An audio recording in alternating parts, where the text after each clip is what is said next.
is the Car Chat Podcast, and I am so excited to talk about calm in the face of chaos or calm in the chaos. Because right now we have a lot of chaotic things swirling. Right now, if I listen outside, I can hear the wind blowing. I'm thinking of all the chaos that brings up and just all the things that are happening. So I'm like, what can we do? What are the things that we can do to make sure that we are calm while all this stuff is happening? Because at this point the world is in chaos. There's chaos politically, there's chaos societally, there's chaos financially, there's chaos just in the world in general. And so like all kinds of spiritually and economically and all the things. So we need to find a place where we can sit there and get into a place of zen, a sense of calm, sense of reason, that we will be our best selves. So hopefully this podcast will help you out and get ready to learn a lot.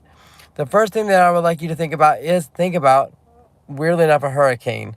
Well, because that is the best thing for me to think of visually when I'm thinking about what I'm trying to do. What I'm trying to do is be the eye of that very hurricane. So yes, there might have been things that are coming through and around me. I'm like, how can I make sure that I am the spiritual center in the middle? One of the first things that I think of is I think of grounding. For you guys that are not sure of what grounding means, it doesn't mean that you get sent to your room. Doesn't mean that you have to, write an essay. What it means is you take your shoes off and you step outside and you put your feet on the ground. Now, that sounds fantastic unless you live in, the East Coast this week, or, northern Minnesota, Duluth, or Alaska. It might be wintertime and you're like, I'm not sticking my feet on the ground. Well, then you can do a couple different things. You can actually it could be grounding on the floor. It could be grounding in a bathroom. It could be grounding in a shower. So it's this idea of making sure that you have your feet on a natural surface, a natural substance. Now, when we do this on the ground, like in on grass and on the earth and things like that, there is energy going back and forth, and it has been shown to actually lower the sense of stress. Now, if you're standing on an anthill, obviously that's not it. But ultimately, if you're, normal standing on beautiful grass or, soil or the things that you're used to, it is fantastic for you. Same thing with putting your hands on the ground. And we'll talk about putting your hands in the dirt in a little bit because, I like that. So that works out. You also can have a hobby, and hobbies are a great way to kind of get you centered again. Again, we're talking about this world, the chaos, all the things around you. What can get you focused? So, a couple hobbies that I love. I love gardening. I love putting my hands in the dirt. I think it's fantastic. I think it's a great chance for me to go outside, watch my soil, build soil, weed. So if I'm mad and upset, I can yank weeds out. I think that is fantastic because you know what? That's something that'll get your energy and anger out. Thank you for the hearts. I appreciate that.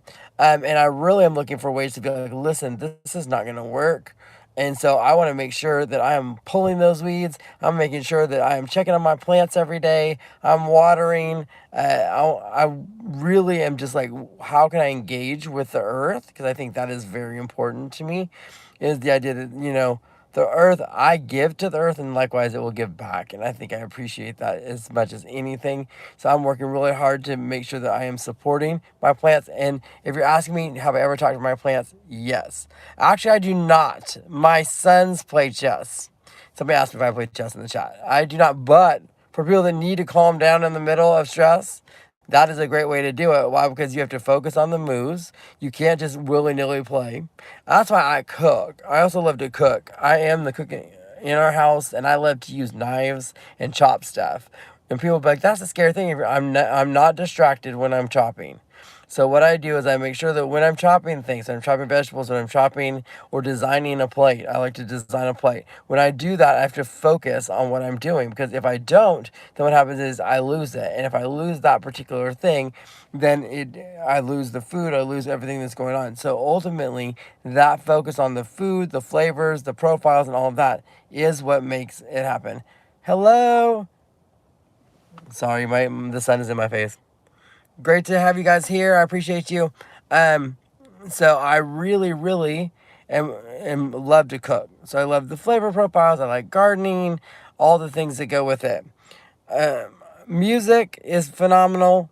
I was a percussionist, so let's just say that's not the most relaxing instrument to play, but I really, really So, like drums and cymbals and things like that is the opposite of relaxing. But at the same time, I do love music. So, I will sit and listen to music, all different kinds. I said it depends on the mood I'm in. But if I'm like in a relaxation phase, I want something a little bit more soulful. I want a little bit of jazz, a little bit of blues, maybe a little bit of classical. Versus if I'm going out and I want a little bit of R&B, a little bit of something else, or country, or like whatever I'm listening to at the time, or my parents' crazy 50s and 60s music. So all the different music. Now there's, like I said, there's ways that we can all. So how do you use music?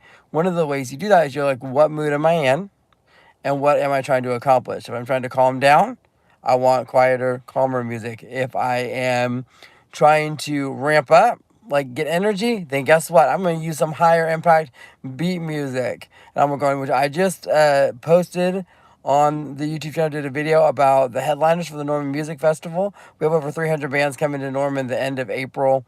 It is incredible. So if you haven't had a chance, please come and visit. It's phenomenal and you'll have a good time and you'll get your music time.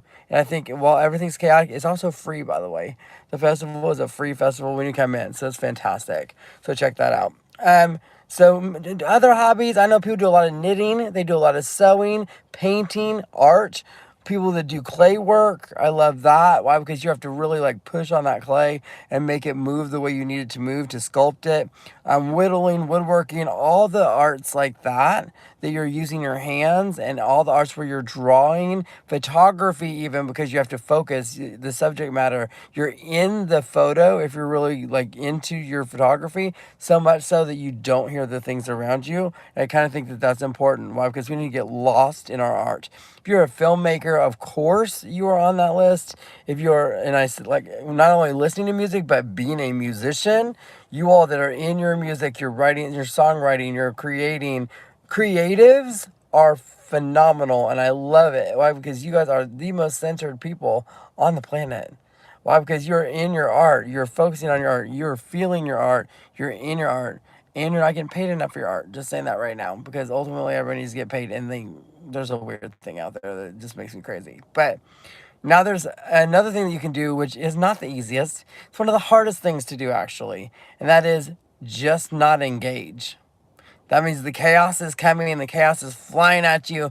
You're in a hurricane of a crap storm, and yet you have to not engage with it. Meaning that it's going to come at you, it's going to try and stress you out, it's going to make you feel all kinds of anxiety and all the things that are going on.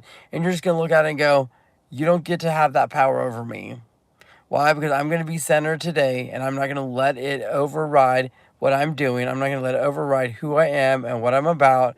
I'm going to understand that, yeah, it's chaotic. At the same time, what can I do to lessen that? Again, go back to my hobbies, go back to grounding, maybe meditation, different things like that. Maybe it's on the food side as well. It could be slow eating or really like focused eating, where you're tasting your food and it's the five senses: what you hear, what you see, what you taste, what you feel, what you touch. And it's all those things that you look at, and that's a way of grounding as well. You can do that, and it will get you centered and back in the space where you need to be, which is, again, this is also counseling technique, some of it. So if you're like out there and you're like, I've heard that before, yeah, you have. I said it's counseling some too. But I think it's important because we all are swirling in this space, and we need to get back to a grounded, real, like focused sense of being. And then the last thing, which is not the last thing, but it's the last thing I have on my list right now, is your faith in your spirituality. And I was very intentional about the words that I used. It is your faith and your spirituality. Why? Because ultimately, when I think of faith, I think of global faith. It's not just one or the other. It could be a faith around the world. So I recognize the idea that we have faiths from all over and all different traditions. And also, I live in Oklahoma, so we have Native American traditions here as well. So it could be a religion that I am not aware of, or a spirituality that I am not aware of, or just a way that you live your life that is just a right and wrong. And I'm allowing all of that to be in the same space. I think it's important. So whatever your version of that is fantastic. For me, I grew up Lutheran, so almost Catholic. So it's like a lot about grace and faith and forgiveness, and that's kind of the three pillars of my life, is that I like to live by that. Now, am I always perfect? No. Do I make mistakes? Yes. Do I end up doing things that I'm not supposed to? Yes. Do I have to like fix them? Absolutely. So I'm not in any way throwing anybody out there saying I'm better than anybody else. I am always on that walk and I'm always learning and always engaging and listening. I love the idea of learning from other people, and you will see that in my videos as well. And that is, let's see, is it is it Sunny? Sorry, is it Sunny Collins or Sanya? Sanaya. I bet it's Sanaya Collins. Well, I did my best. Like I said, I've got the sun on my face. But ultimately, so these are things that I'm looking at. I'm looking at the chaotic nature of everything that's going on. Also, I am in the political world a little bit, so I do spend time in that advocacy world. So yes, there is a political world out there, and yes, I will engage with people when I want to engage. So meaning, if I throw something out there, knowing people are going to argue about it, I'm doing it on purpose. Doing it to bring that argument, that disagreement, that engagement to kind of have those conversations. I find that if I really want to get to know somebody and learn and advocate for real, I don't do it arguing because it doesn't work very well. Ultimately, what I do is I ask questions, and the biggest way to do that is the more you ask questions, the more you connect to someone, the more they learn, and the more you learn. And then when you learn back and forth with each other, that's a way to kind of change someone's perspective. It's a good way to do it. And there's a lot of things out there, reasons why people are getting you to a certain level of anxiety or anger. They have something they want.